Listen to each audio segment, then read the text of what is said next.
Are we good? You're recording? Okay.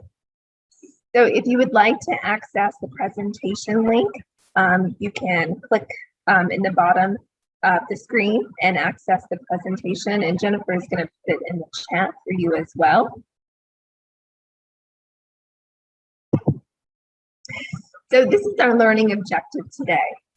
At the end of today's session, we want you to have a shared understanding of what blended learning is and be able to articulate what it looks like in your classroom.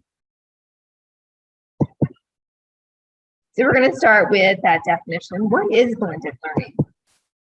I think a lot of teachers are under the misconception that blended learning is remote learning, and that is definitely not it. Blended learning is the combination of online active engaged learning and offline active engaged learning to provide students with elements of choice over the time, place, pace, and path of their educational experience. Blended learning can take place synchronously or asynchronously, and it can take place in a face-to-face environment, a hybrid, or a remote environment. So why blended learning? What's in it for you? And most importantly, what is in it for your students? Okay, so one of the things we looked at for why have blended learning, we looked at the teacher side and the student side, and sometimes those blend, but the teacher becomes more of a facilitator in the classroom instead of standing up and just lecturing. They can float around the room and work with students individually. There's increased instructional time because you can have what's, for example, in a flipped classroom where students are doing some work prior to coming into the classroom so that when they are in the classroom, you have more time with them. It's also a good time for teachers to check in with students. It's a very important part of a blended learning classroom to check in with them, have conferences with them, and see where they are in the learning process. You also can give them feedback, both online and offline.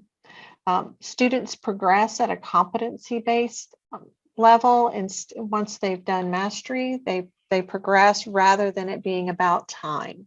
So those are some really good things for teachers. For students, learning can be personalized for them in the classroom. Students are empowered and have increased engagement. There are also collaborative learning opportunities for them in most of these models. It's student-paced and student-led learning. There's increased opportunities for students to express their voice and to have choice in the classroom, and access to materials anywhere, anytime in these models is common. And it also, when we talk about equity, provides more equity for our students. So we're going to do a quick offline activity. So for this activity, you will need a piece of paper and something to write with. So go ahead and grab something that's near you that you can jot down some ideas. And I'm going to do this with you. So this activity is called Getting Back to What You Love. And you're gonna put some thought into your teaching life and everything that encompasses teaching for you. And think about what you love about teaching and what you don't love so much. So on your sheet of paper, go ahead and make a 2-column chart. So a T-chart. And on one side, let's do the left side. Let's label that energizing.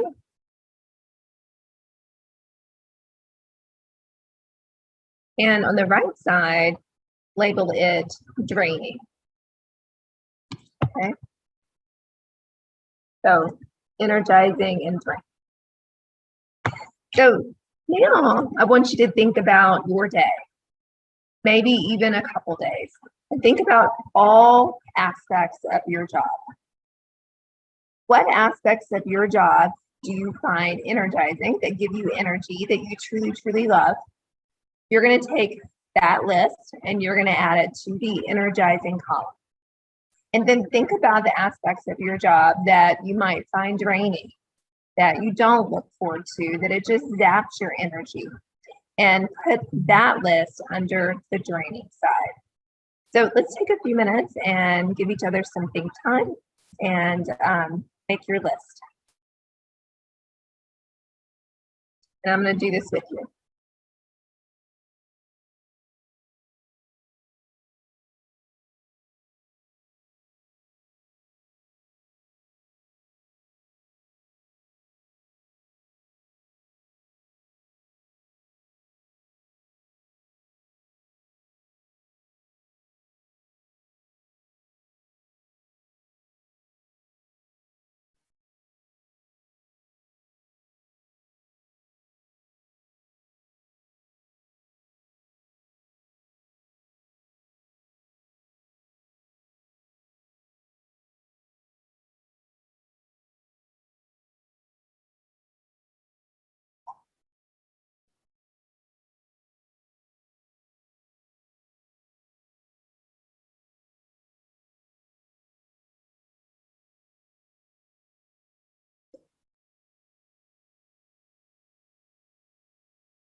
All right, so take about 30 more seconds and finish up your list.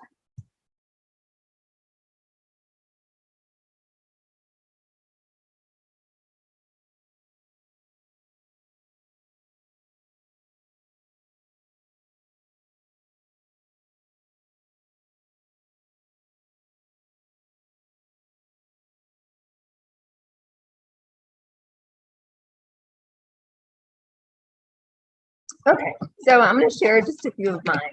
So on my energizing side, the very first thing I have is relationships. I love building relationships with students, getting to know them, getting to their likes and their dislikes, because I use all that information when I plan my lessons, so I can hook them. I really like to lesson plan in a collaborative environment because I think two brains are better than one. So I really like working with my team. I really like planning creative projects for my students.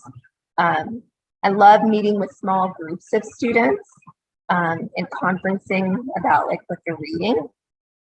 So that's my energizing list. And my draining list, the top one I put is duties. I hate duties. I hate lunch duty. I hate bus duty.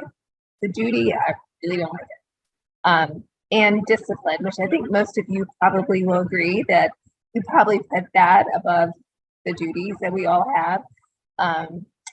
Unnecessary paperwork, because there's a lot of unnecessary paperwork that we have to fill out, and record keeping. So I'm just not very good at it. So that is my list. And so you probably have some similar things on your list as well.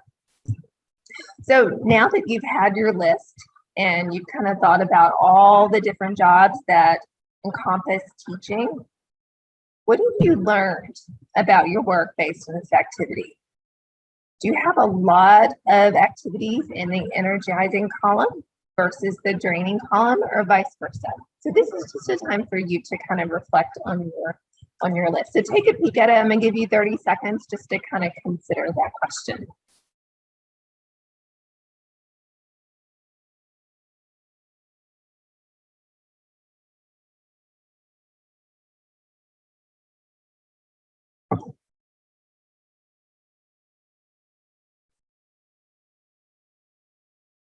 All right, so looking at my list, I definitely have more energizing activities than draining, which makes me happy. That's probably why I love my job. So Part of blended learning is shifting from teacher-centered to student-centered. And so this is what is really exciting about this activity. As you look at your list, especially the draining side, are there things that you have there that can be shifted to students? Is it something that they could take over? So I know that as teachers, a lot of times I will say to myself, well, how can I do, and then whatever, fill in the blank. And you know what that does? It adds to my long list already. But if I shift that and I say, how can my students do whatever it is that I find training, then it makes my list a little lighter. And so today, as we go through what blended learning is and the models, I want you to think about how can blended learning help you get back to the things that you love about your job, that energizing list. How can you find more time to do that? So we're going to delve into the blended learning models, and we're going to look at 4 of them specifically today. So take a minute and look at these images. When you look at these images, what words come to mind?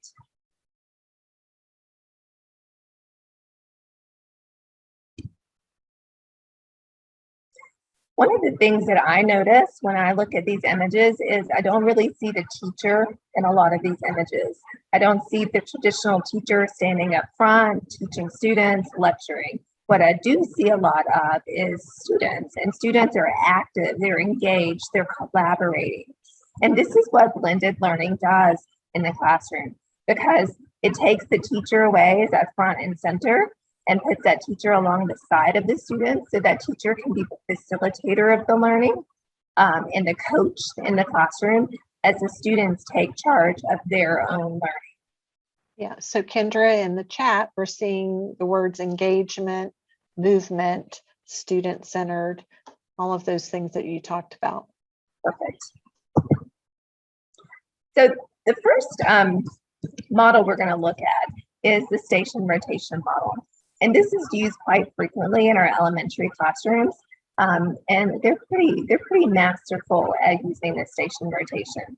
You will see it as you get into the upper grades, but not so much. Station rotation is where you have at least 3 different stations in your classroom that students rotate through. So you might have an online station, an offline station, and a teacher-led station. And students will shift through those different stations, working on different activities that are a balance of online activities using their device and offline activities where they're not using a device. One of those stations is also a teacher-led station. But some of the benefits of using the station rotation model is it takes that large classroom with 30-something kids and it creates that smaller learning environment so that the teacher can see every student in that classroom and meet the needs of those individual students, because the teacher is meeting the students in these small groups. It maximizes limited technology. So if you don't have technology for every student in your classroom, that online station piece could have a couple devices there that everyone is using, because it is that small group. And teachers do have that benefit of working directly with students. And again, just like you see in these images, it shifts that focus from teacher-led learning to student-led learning. The students have more control over their learning in the station rotation model. So this is just a nice visual of what it could look like. So again, you've got those 3 different stations. You've got that online station. And that online station, some of the things that are normally done in the online station are things like using technology to do self-paced practice, where the student is in control of the pace. So if a student needs it to go a little bit slower because then maybe they're a slow processor, they can do that. Things like Khan Academy, Desmos, or adaptive software like Mozilla or IXL, those that we district, are great for the online station because it provides data. And that data It's individual to the student and what learning gaps they may have. You can use that data to plan targeted instruction for your teacher-led station. So when you meet with students in that teacher-led station, using the data that you gather from the online station is going to help you meet the needs of those students. You also have offline station, and that offline station is great for collaborative review activities where students can use each other as resources. Also collaborative conversations, maybe about books or about an article or about even a math problem. But it's a time for students to collaborate in the offline station. And then again, that teacher-led station is using data from the online station to personalize student instruction.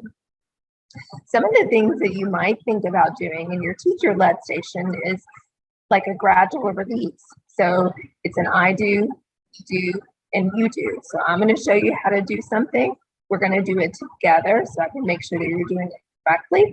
And then you're going to practice independently. It might be a homework check and review, or if you're starting a new unit, it could be something that you do to hook students or build that background knowledge before you release them to do the offline station and the online station. We do have templates for you to use. So if you see on the far right, the virtual station rotation template, if you click this, it's going to open up to a template that you can make a copy of and use it in your classroom. Now this one is total virtual, but you can modify this to meet the needs of whatever learning environment you're in. You would create your groups. You would figure out the way that they're going to rotate. For each of your station, list your learning objective and clear directions.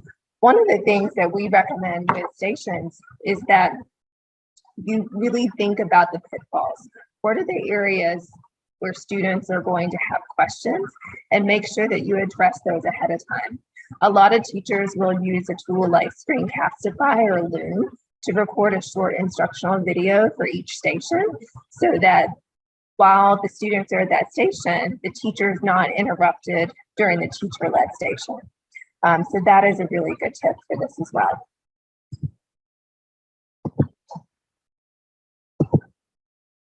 So if station rotation, having kids rotate at different times, is a little too advanced for you, an easy way to scaffold to that is using the whole group rotation. So it's the same idea. You've got those three groups, those three stations, and students are going to rotate through those stations as a whole class. So as you plan a station rotation, whether it's whole group or it's the traditional station rotation, some of the things to consider is, how am I balancing online and offline? Remember, blended learning is not all online. It's also not all offline. It is a blend between online and offline. Do you have a blend of individual work and collaborative work? Are students having some control and some choice in the different stations that they go to? And is there time for the teacher to work with small groups or to conference independent students? There is a link here to a template that you can open up.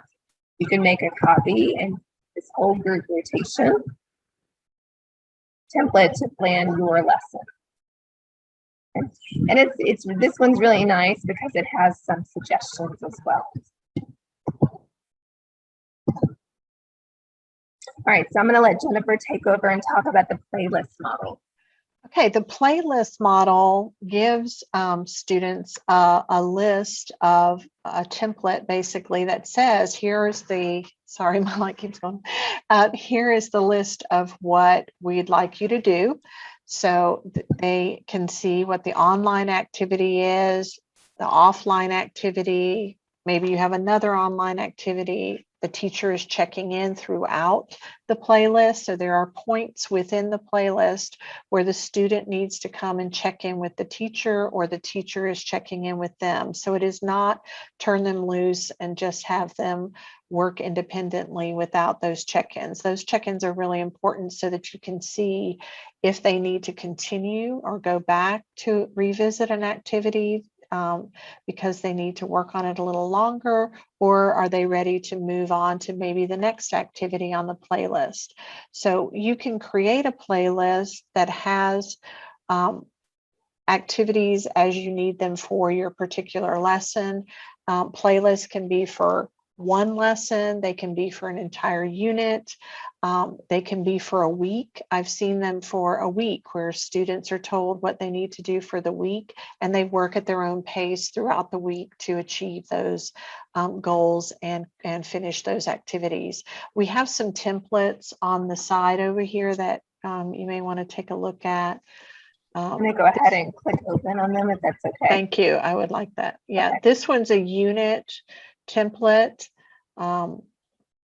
It's extensive and long because it is a unit, but you can modify this to make it shorter for a lesson, or to keep it long for the unit so that students can progress at their own rate. And so this may depend on the level of the student, or maybe the grade level, or, in a high school, you may want to give them a longer list so that they can work at their own pace. So you can see here, there are stops. That's okay. There are stops that are built in for the teacher to check in. And so they're not supposed to go past that stop without having a check-in or conference with the teacher. That can be a quick check-in, or it could be more in depth if the student needs support. So you want to make sure that that's happening with the playlist. Go ahead, Right. Kendra. I'm going to pop into the second one. Okay. It takes just a second to load. So this one, once it opens, you'll have to say use template, and then I'll make your own copy.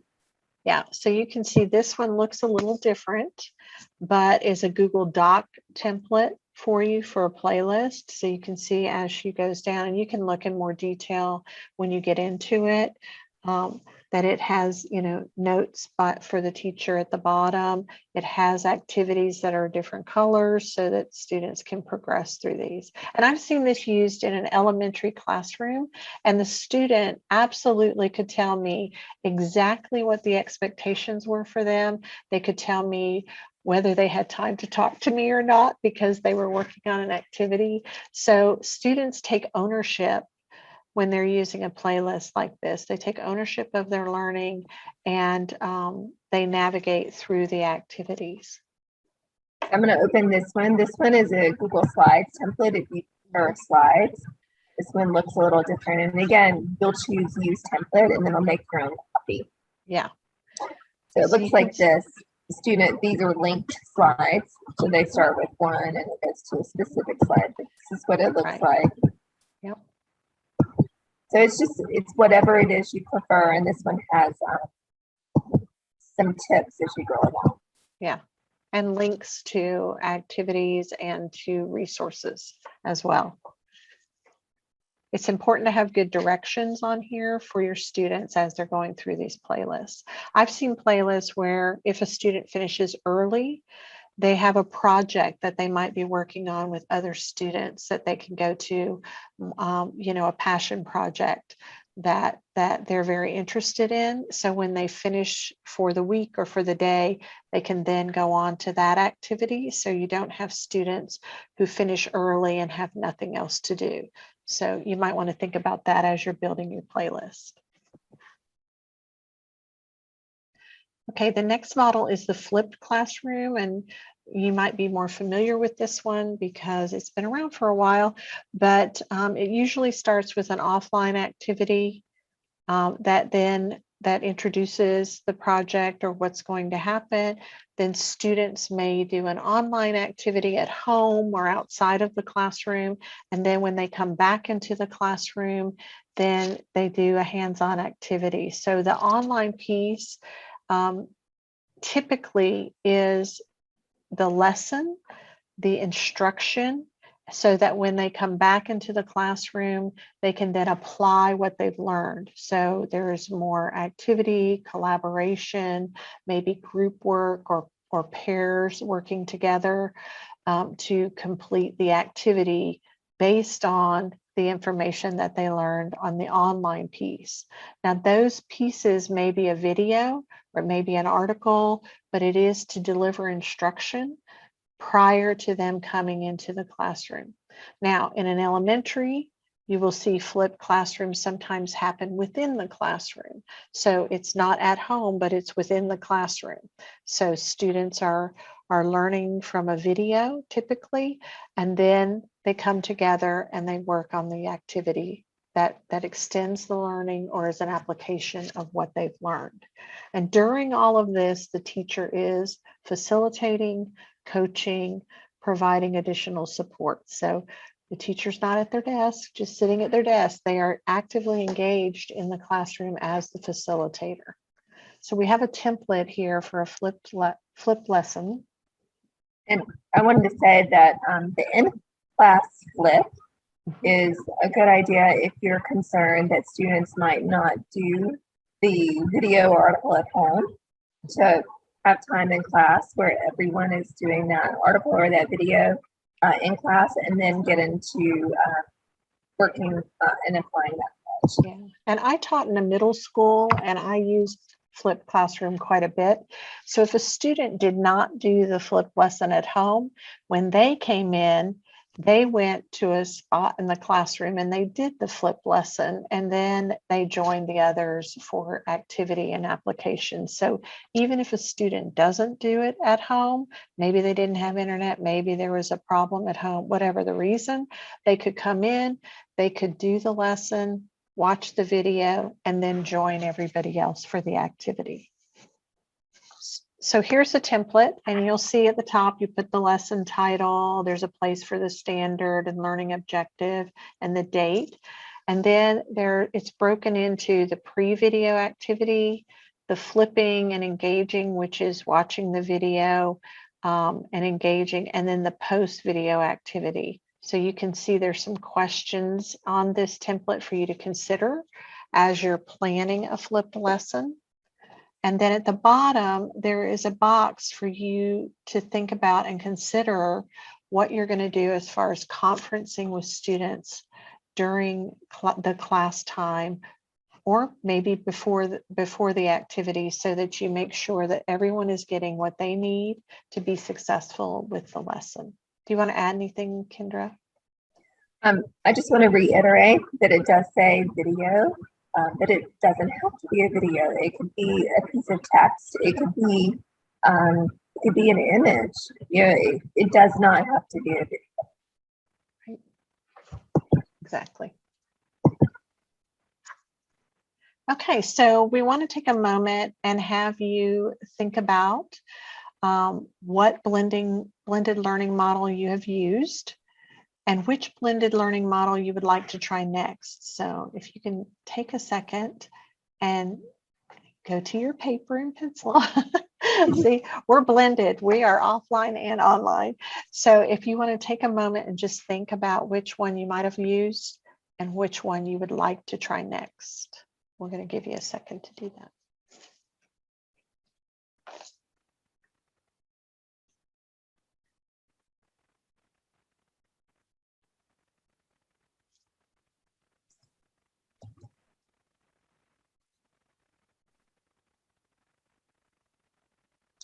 So I've tried station rotation, used that a lot in my classroom. I'm very familiar with it. It worked great. It's one of my favorite things to do, but I haven't done a playlist before. So I think for me, that is something I would like to try.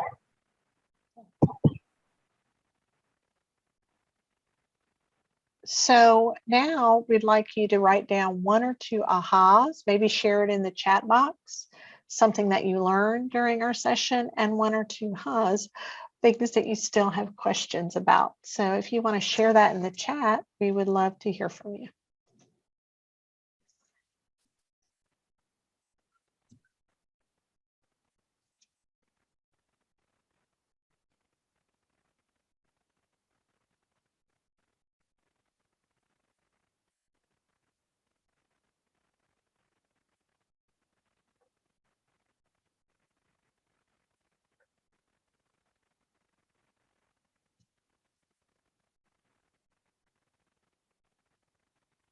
So we'll give them about 20 more seconds and then we can move forward.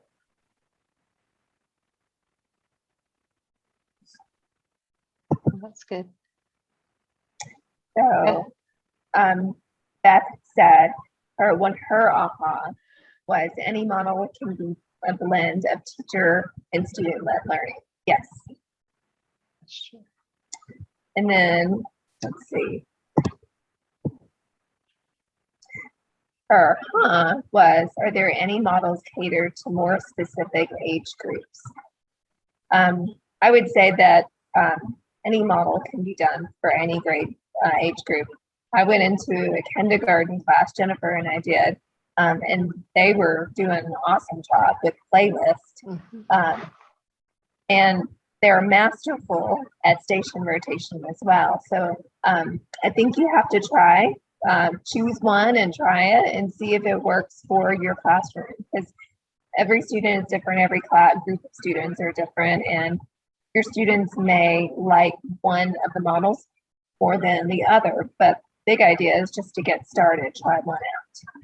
Yeah, and I think Erica is mentioning that blended learning can be as simple as incorporating meaningful online activities into the stations lessons that they already are doing in their classroom. So I think it's real important what she says about it being meaningful and that it's engaging and meaningful, and you still have the rigor. It's just that you're doing it in a way that might be more engaging for students, and for students to manage themselves in a lot of ways and take ownership of their own learning, which I think is important for us to teach students as they are going through all their grade levels. And I think that word meaningful, we throw that around a lot lately. I've heard it a lot. And I think teachers sometimes need an explanation. And essentially what it means is that it's purposeful, that whatever technology piece, tool that you're using with students, you have to think about what is the skill behind it? What is it that I want students to do? Am I using this because I want them to collaborate with one another? Am I using it because I want them to do some sort of communication or critical thinking? But what is that skill behind it? Not just, oh, I think I need to throw in a tool because they haven't used one yet and they really like it. What is the purpose behind it? Okay, so if you're ready to get started or you just want to learn more, this Balance for Blended Learning by Catlin Tucker is a really great read for teachers to get started with blended learning, and you'll see some of the information that we've talked about in this particular book. She also has a website that if you want to visit that has resources as well. Or you could contact your blended learning coach to work with you to implement blended learning in your classroom. So we can come in side by side with you, help you plan, help you implement it in your classroom. So if you want to get started, but you're still a little nervous to do it yourself, we're more than happy to come out and help you with that. And then you can also learn more about the 4 models we just talked about on our blended learning website. If you follow that link, you can see the icons for each one of the models, and if you click on those, it will take you to a page that is about that particular model with some videos, a couple of videos so that you can choose how you want to learn, and a couple of articles. And then we've also added some resources down below for additional information about each of the models. So we really appreciate you being here with us today, and we will stay on for just a few minutes to be here if you've got questions. And we look forward to hearing more about how you're using blended learning in your classroom. Thank you for coming.